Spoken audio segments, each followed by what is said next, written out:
Yeah, I could grab some water. Yeah, good job. Make sure it's still on, but I didn't turn it off. Thank you. Grab some water. Yeah. I think it's still on.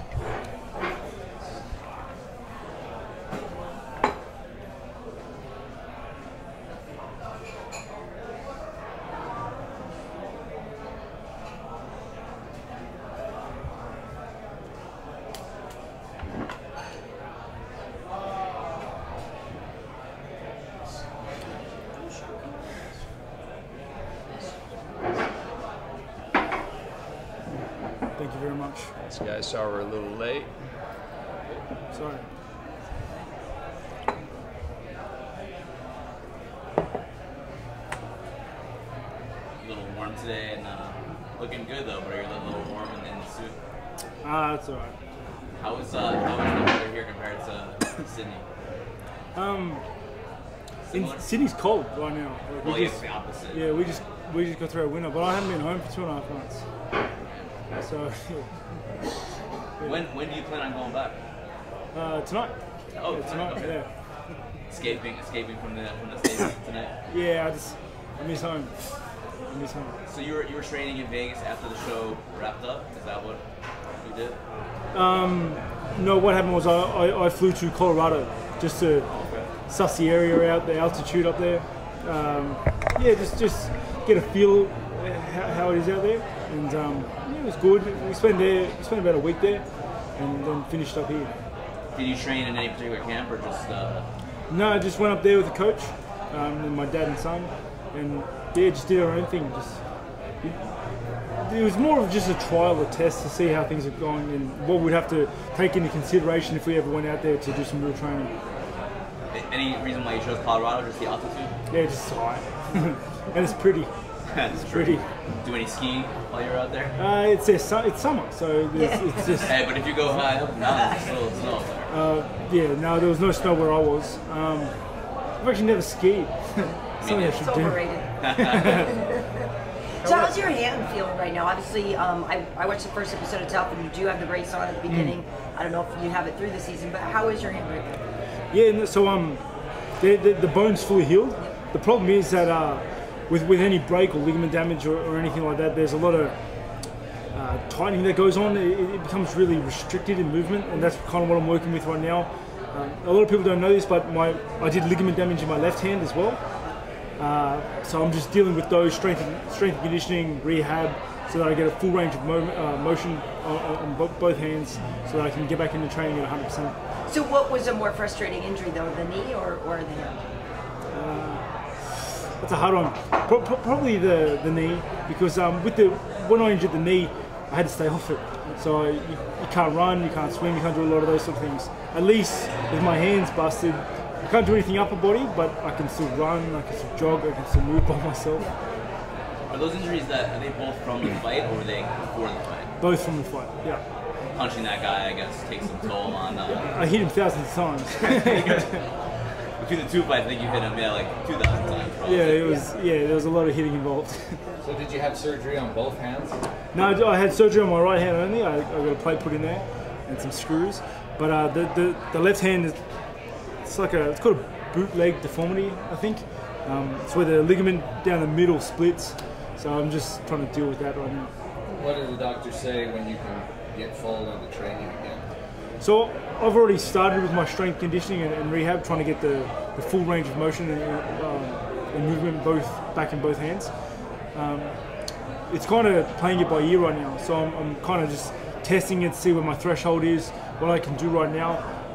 I guess once my hands both feel great, then I get the clear. I can go talk to the doctor and talk about full training.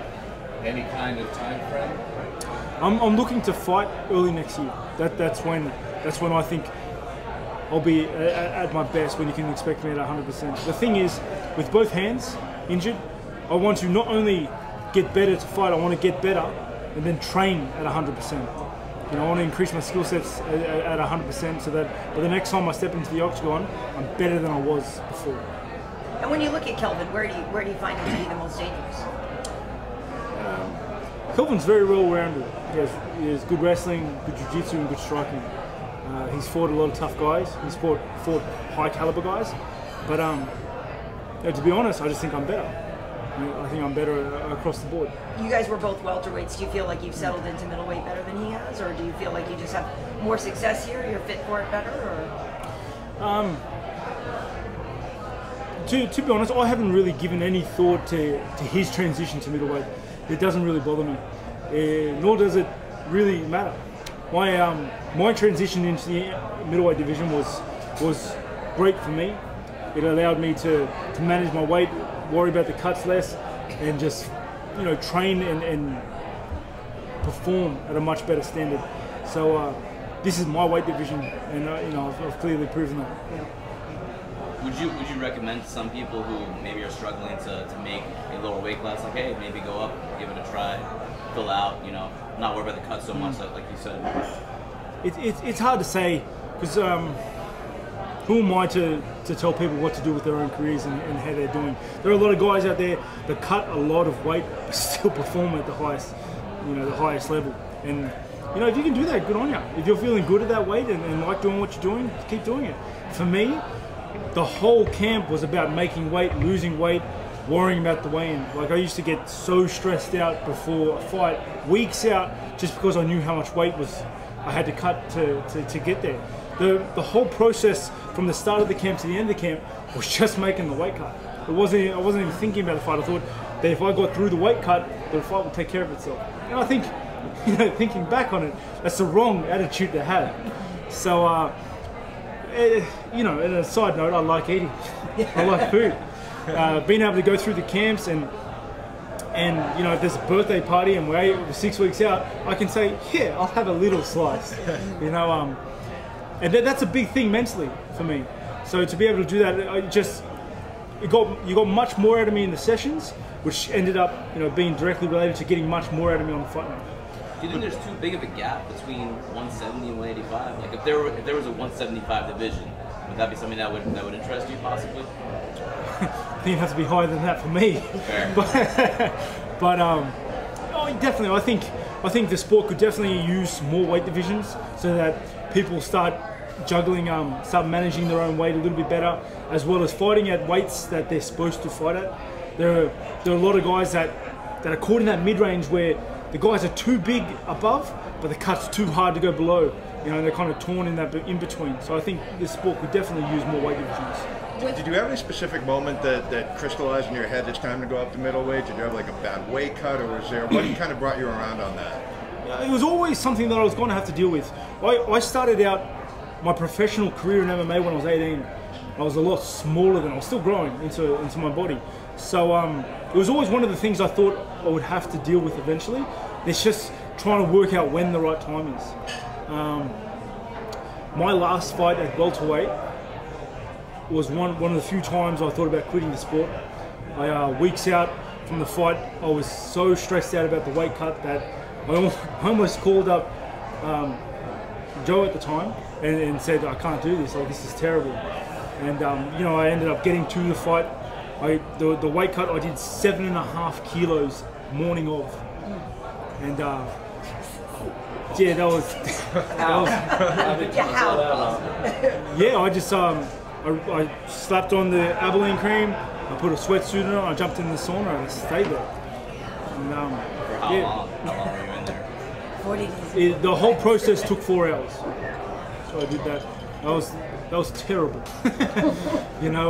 So after that fight, for my own health, because my wife, she said, you can't look the way you did, because I was a mess that night. So yeah, that was the moment of truth that I either had to move up or quit the sport. So you've gone through so much to make weight. How do you feel then when your opponent shows up and doesn't make weight? I think it's terrible. I think it's highly unprofessional. I think once you sign the contract that you're going to make this weight, fight on this night, it's the same as if I rocked up on Monday to fight. What's the point? You're breaking the rules. That's not how it is. That's not what you signed on. So I think it's highly unprofessional for people to not make weight. I think the punishments aren't severe enough. That in saying that, I can see how hard it is to make a decision on the punishments regarding weight cutting and whatnot. But something needs to be changed. Too many people are not making weight and winning, which is cheating. Like, So have you considered not taking a fight then with an overweight opponent? Definitely, I've thought about that.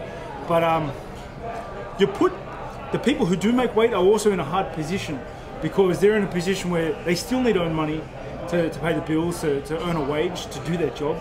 But they also have the support of hundreds and thousands of people that have come to see them fight or that are watching them on TV to watch a fight. You know, they're fans. That's kind of why you fight. They drive the sport.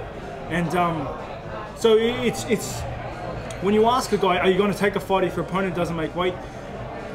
Is it really asking, does he really have a choice? You know, when you back them into a corner like that, is there really a choice to be made?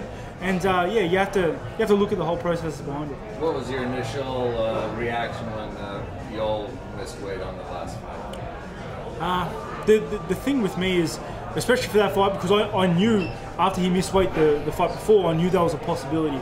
So me and my coaching staff, we had talked about it a lot before reaching that point. The main thing for me though was that I had a job to do, and that I had to focus on that job. Once fight week came in, I had to focus on doing my job, which was preparing for the weight cut, preparing for the fight. I made weight, and then it was about rehydrating, refueling for a fight the next day. All the other negotiations and talks and everything, that was between my manager and my coaching staff and their coaching staff and their manager. I was left out of that.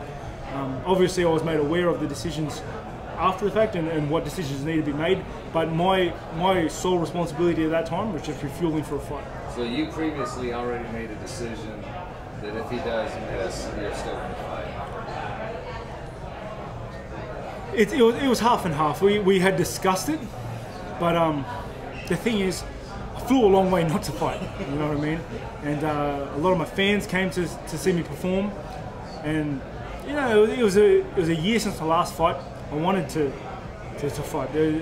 I'm a fighter at the end of the day. So if you ask me if I'm going to fight or not, I'm going to fight. But that's why I kind of leave the decisions like that up to my coaching staff and management, because, like I said, I'm a fighter at the end of the day. So what kind of penalties do you think the UFC should institute in these situations? That's a hard question to answer. Your personal thought. Yeah, my personal opinion is that the punishments just need to be a bit more severe. The fighters need to realise that not making weight, when they sign the contract and it says that there's a weight limit to be made, they have to make it, otherwise there's some serious consequences. You know, yeah, it's, you know, I think it's a thought for discussion. Romero missed weight in the Rockhold fight, got a title shot against you. Yeah. Darren Till missed weight in his last fight. He's getting a title shot against Woodley. Is the UFC putting champions in bad positions? Because like you said, is there really a choice? Does everything you just said doesn't sound weird? You know what I mean? It's like yeah, it's hard to say. It's like me going down to bantamweight, not making weight, winning because I'm much bigger, and then getting a title shot. It's like it's not fair. It's not fair, because on the flip side, the guys that are making weight don't make it easy. It wasn't easy to cut weight and make weight and do the job. You know, we still had this struggle. You still had this diet weeks out. We just were more professional at it. We just did it right. So yeah, you know, it's a funny. It's a very funny topic, like missing weight, getting title shots. Like, I think the punishment should be more severe, but I don't know. Do you think the morning weigh-ins is good? The UFC seems to be wanting to veer away from that. I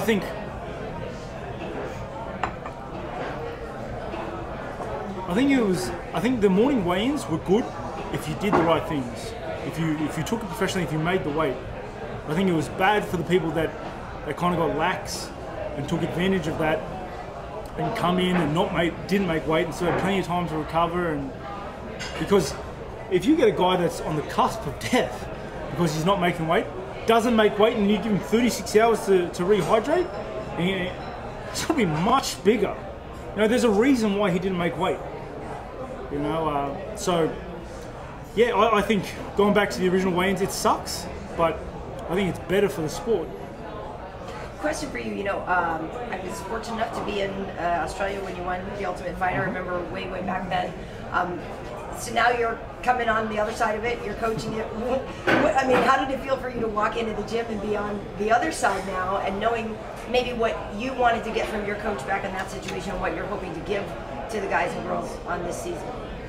Yeah, it was a very different experience to be on the other side of the fence. I would like to say it was much more pleasant experience. Yeah. But I didn't see myself so much as a coach as more of a support model, because they came into the house as fighters. You know, their skills and abilities got them to this point. I can't create fighters, I can't change them, I can't make them better fighters in 4 weeks that I was given. So all I can do is try to make them as comfortable as possible to get into that fight and perform at the best of their abilities. So that's kind of my approach on the whole thing. Obviously, in regards to the training and programs that I put in place, I use the same programs and training that I do back home. Now, that's not to say that everyone liked it, but it is what it is. You know, they all signed up to join a house with a random coach for a random amount of weeks doing training they're not used to. So it is what it is. The whole show was more or less personality balancing, and I'm not going to say it was easy. It was hard work. You know, every day at the gym for the whole day, managing personalities, balancing the different stresses that come with fights and cornering people. But it was a positive one. Did you, prior to that, have a lot of experience training alongside women, training with women, coaching women? I haven't had a lot of experience coaching women, but I do coach back at my gym in Sydney, Australia, Gracie Jiu-Jitsu Meet and Grange. I coach there, and I train out of there. And you know, I like to think I'm an alright coach. Yeah. No, I can definitely, I can do it. But yeah, it was more the atmosphere and the situations we were put in, where they were kind of thrown at me wholeheartedly, and they were given to me. And I think the ideas that was put in their head was that, like, I had to manage them from noon to night, and that wasn't my job, nor should it be. Like I said, they have their own careers, they have done their own things to get to where they are, and this is only 4 weeks. This is a small block of your life that you have to dedicate to just focusing. It's like 4 weeks of fight week. You just have to focus, grit down, and do your job. But did you notice a difference between the heavyweight men and the featherweight women in terms of coachability, in terms of how they responded to you? I'm just kind of curious what the dynamic, if there was a difference between the athletes. Well, let me put it this way. I don't know what to do when my own wife cries. So, yeah, you can take from that what you will. Were there a lot of tears? Kelvin said in a few interviews leading into the show, Robert's been in a lot of wars. He may not be the same guy. So that a number of times. What were your feelings on that? Did you address that at all with him on the show while you guys were both there? Nah, I thought I'd walk up to him and be like, "What'd you say about me?" Nah, to be honest, on the show in regards to that, me and him stayed over each other's head. It was great. We were very civil. He was very respectful to me, and you know, I offered that straight back to him. I give him respect and give him the space to move. It wasn't fun being around opponents like the whole amount of time, especially that we're going to have to fight eventually, but it is what it is. In regards to being in a lot of wars, have I? I like to think that I'm actually one of the few guys that hasn't been in a lot of wars. I haven't been hit that much. I've had my last couple of fights have been pretty hard, but look at the opponents and the caliber I'm going up against. I think he's telling himself that to make himself feel better, because there are some bad guys out there that couldn't put me away, they couldn't touch me, and I walked through them. Do you feel that you have to, now obviously Mark Hunt is still a big part of the fight world, are you kind of carrying the torch now, though? We have a lot of young up-and-comers, got Bam Bam, Tyson Pedro, Megan, seems to be more people from your part of the world, but I kind of feel like now you're the guy who has to lead the charge, no? It's not something that I think about a lot. It's not something that like I go out there and be like, oh, I have to lead the charge for Australian MMA. That's not something that's in my head, nor is it a goal. My biggest thing comes from inside, which is I need to be a role model for not only just my kids, but for the sport itself in Australia. You know, And in doing that, I think I just have to go out there and be myself. I have to be respectful. I have to do the right things. And you know, I'm going out there to do what I do and to be me. And if people flock to that, or if people like that, then great. You know, I like to think I'm a pretty good role model for this world. Would you do a shoey? That is gross. No, I would not. But I have friends that would. Yeah. You know, and let me just clarify this is not an Australian thing. It's not. It's not like every Aussie on a Saturday morning has a shoot. Like, it's not what happens, right? I think it's just a bit of fun that some of the guys get up to. Robert, Israel Adesanya has been, he does a lot of talking, and he's mentioned that he has a vision and a dream of both of you guys fighting in New Zealand or in Australia one day for the title. What do you think about how he's done so far and all the things that he's been saying? I think Israel's been great. I think his stand-up is legit. I think his game plans that he's been going into fights is legit. I think he's a very highly skilled athlete. If our paths cross one day, then they do. He's saying that he wants to win this fight coming up against Brunson and then be the backup fighter for your fight with Gastelum. Would you be open to that in case someone misses weight or someone can't make the fight? I think there's a lot of fighters with that mentality. Like, I don't think it's just him. Would you be open to that, to him being that guy, like in case something goes wrong with Gastelum, he comes in and he fights you? What's a backup fight? They weigh in. The UFC's been doing that where like a fighter comes in in case something goes wrong on fight week, someone misses weight, gets injured, they come in, they weigh in as like an alternate, and then if someone drops out of the fight, they slide in. Does no one else see any holes in that plan? I mean, I see a lot of holes in that plan. Like, I think there's a lot of holes to be exploited in that plan. It seems silly to me because the whole idea between fighting is that you have an opponent and that you prepare meticulously for weeks, and then all of a sudden the guy says can't fight, and the backup guy is conveniently there. Nah, dude. Usman is doing that for the welterweight title in a couple weeks. He's the backup fighter for the Woodley Till fight. So he's gonna weigh in, and if something goes wrong with one of those guys, he's gonna slide in. So you're not a big fan of this idea. You don't like the idea of a backup fighter. I'll never be a backup fighter. Would you fight a backup fighter though if that guy was there? Again, you're putting me in a corner, aren't you? It's like we get to the fight night, my opponent can't make it, and then you're like, "You still gonna fight?" It's like, what am I, a pussy? No. You know, you're kind of forcing my hand when you put me in a corner like that. I think the idea behind backup fighters is a little silly, or there should be different incentives and different things involved in it. I think it should be more thought out. I can't envision a guy getting paid to make weight. Like that's not the sport. That's not the aim of the game. I think fights need to be made and deadlines need to be made. I think athletes themselves need to be more professional about the sport. I think a lot of guys are getting lax. A lot of guys are taking advantage of different loopholes they can exploit. Did you want? Oh, sorry. You're the mindset like we're professional athletes. We're preparing for this guy on a certain date. That's the guy that I'm going to fight, and if I shouldn't have to fight someone else at the last second because he's there. Look at any other sport. Do you see any other high caliber athlete rock up on game night or game day and say, you know what? Nah. It's like it's silly. Like you'll get crucified. Sure. And it's just I think as if MMA athletes want to act and get paid and be respected as high caliber athletes, you need to act the part. Did you want to fight George? St-Pierre? Did you? Yeah. Yes and no.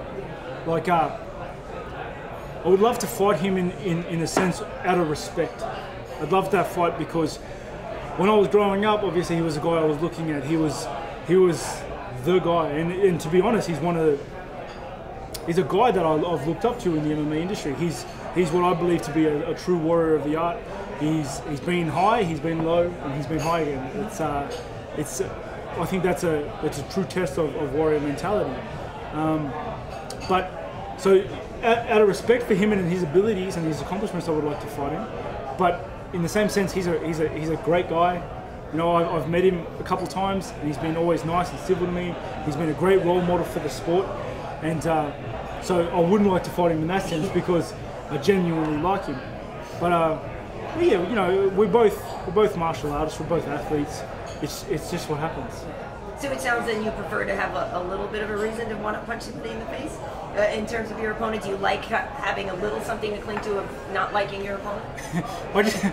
I just don't like fighting people I like, which is kind of why I keep my distance from a lot of other fighters that I have to fight. Like I'm not friends with any other middleweights because yeah, we're gonna have to fight one day. But we can be friends after our careers. It seems like Romero is staying at 185, even though he said he was going to go up. Could you ever envision a situation where you meant to fight him for a third time? People were saying after the fight immediately, like, oh, we should get a rematch. Yeah. Oh, it was a close fight. It was a tough fight, but that was the second time I beat him. Like, maybe I should just fight him for the rest of my career. You know? I would certainly watch that. We would probably enjoy that, but you probably wouldn't. That's right. Well, eventually, surely he'd drop off. Eventually, maybe 50.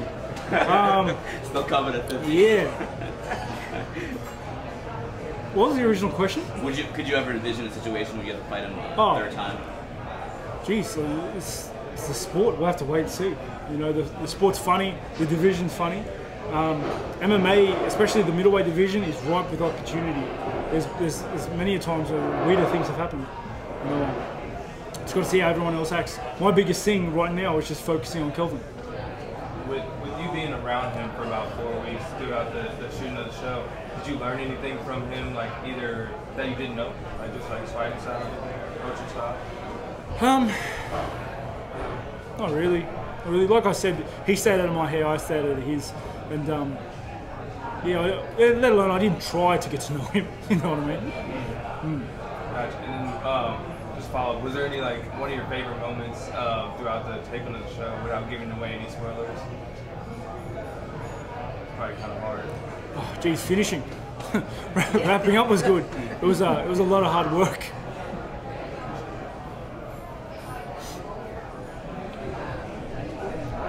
Cool, we good? All right, appreciate Cool, thank you very much. Food is out. Pictures, yeah. Have some lunch, please. You guys hit me with some hard questions. Well, I have one quick question for you. You spoke in depth about weight cutting and how moving up is going to be remove that element of training from your life since you don't have to worry about the weight. Do you fear that since that's such a critical part of the perfect storm of being a fighter, that it will maybe lessen a little intensity you may have since you don't have that weight kind of pushing you at your back towards your goal of fight night? Do you mean now, or do you mean if there were more weight divisions? No, as you have moved into another weight class, do you feel like not having that concern of losing so much weight kind of lessen the intensity you have in your approach to training? The thing is, we're fighters. We're not bodybuilders. The idea shouldn't be we're just focusing on making weight. You know, this isn't a weight challenge. We're supposed to be fighting. Our focus should be on fighting and getting into the octagon at 100% and performing at our best. Cool beans. I guess right. Quick pictures.